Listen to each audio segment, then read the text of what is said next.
हम लोग 3 वीडियो पहले से बातचीत कर रहे हैं कि हम लोग गरीब कैसे होते हैं, है ना। एक तो सिचुएशन, बस जैसे ना कि सिचुएशन, बस परिस्थिति बस आती जा रही है ना। जीवन में हर एक जो गरीबी से जूझ रहा है, मैं कह रहा हूं कि हर व्यक्ति ही गरीबी से जूझ रहा है।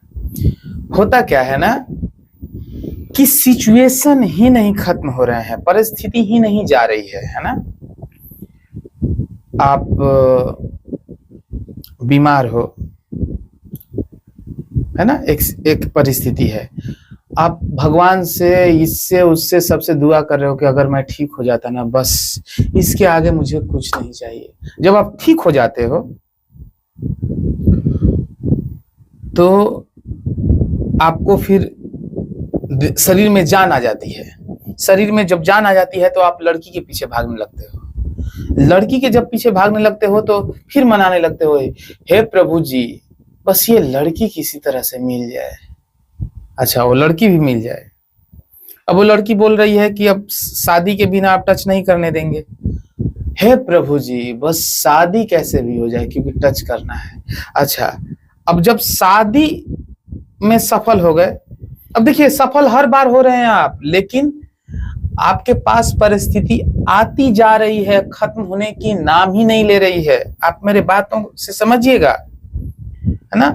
इस परिस्थिति को कहीं ना कहीं थोड़ा बहुत मैं जिया हूं, थोड़ा बहुत देखा हूं, थोड़ा बहुत समझा हूं। मैं दावा बिल्कुल नहीं कर रहा हूं और कह रहा हूं कि मैं ही जान रहा हूं। आप सब लोग जान रहे हैं, जान सकते तभी तो मैं कह रहा हूं। नहीं जानते तो फिर बड़बड़ाने का क्या मतलब है ना। फिर जब शादी हो जाती है,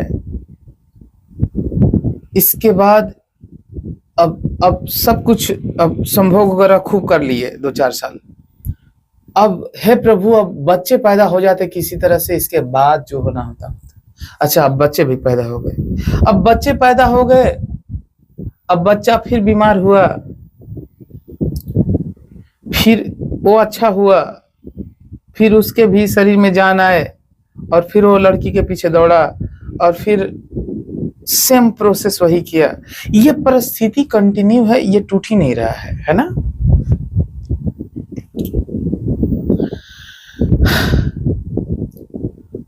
बस मैं यही कह रहा हूं कि अगर परिस्थिति आ ही गई है ना, बच्चे बड़े हो ही गए हैं, है ना। इसीलिए हम पहला वीडियो कंडीशन पे बनाए हैं कि कंडीशन आ ही गई है कि अब शादी करनी ही है, तो वहां पर 2 विकल्प आपको मिलेंगे। अगर शादी नहीं हुई है तो भी क्या मिलेंगे? 2 विकल्प मिलेंगे। मैं कुल मिलाकर के अभी तक समझाने की जो कोशिश कर रहा हूं कि अगर हाथ, अगर यहां तक आधा अगर सड़ ही गया है तो डॉक्टर करेगा क्या? अब उसके पास मात्र 2 विकल्प है, या तो आधा हाथ काटेगा या तो नहीं काटेगा। कितना पैसा लगा, क्या होगा, क्या नहीं होगा, फलाना ढिमकाना, ये सब बाकी छोड़ दीजिए। जो फाइनल, जिसको विकल्प बोलते हैं, option, there is only 2 option. क्या? काटेगा या नहीं काटेगा। समझ आएगा, बचेगा, क्या होगा, क्या नहीं होगा, ये सब टोटल गुणा भाग करने के बाद जो बात सामने आएगी, बात वो बस उसके पास मात्र 2 विकल्प। क्या? या तो मैं काटूंगा या तो नहीं काटूंगा, क्योंकि वो करना ही पड़ता है। जो पड़ता है ना, करना ही पड़ेगा। अब इसमें दो विकल्प है। क्या है? या तो काटेगा या तो नहीं काटेगा। नहीं काटेगा भी एक करना है और काटेगा भी एक करना है। डॉक्टर के पास उपाय नहीं है। यही 2 है, यही 2 विकल्प है। यही चीज मैं समझाने की कोशिश कर रहा हूं, है ना। तो जब कंडीशन में, जब परिस्थिति में हम लोग फंस जाते हैं तो करना ही पड़ता है या छोड़ना ही पड़ता है ना।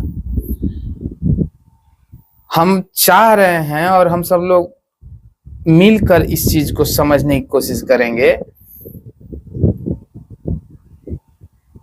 कि अगर हाथ सड़ गया या फिर उसमें कैंसर हो गया या जो भी हो गया, जैसे भी हो गया, अब जिसको होना था वो तो हो ही गया। हम लोग धीरे धीरे सोचना प्रारंभ करेंगे, तभी कुछ समझ पाएंगे, तभी कुछ निदान मिलेगा। ठीक है? अगर परिस्थिति के इस चक्कर में अगर पड़ जाएंगे तो फिर मान लीजिए कि अब चैन नहीं, अब चैन नहीं। ठीक है? और अगर थोड़ा सा अगर परिस्थिति ये जो आई, अगर थोड़ा थोड़ा धीरे धीरे रोज रोज समझिए, इसीलिए मैं कह रहा हूं कि सिर्फ रोज रोज समझिए, एक ही बार समझकर कहां भाग कर जाइएगा, जाने की जगह भी तो नहीं है ना, कहां जाएंगे, कहीं नहीं जानी है, कहीं जाना भी नहीं है, कहीं भागना भी नहीं है, समझना है, मात्र समझना है ना। समझने के बाद भी अगर गलती जो अगर हो रही है उसे हो जाने दीजिए, इसका मतलब कि उसे होना है।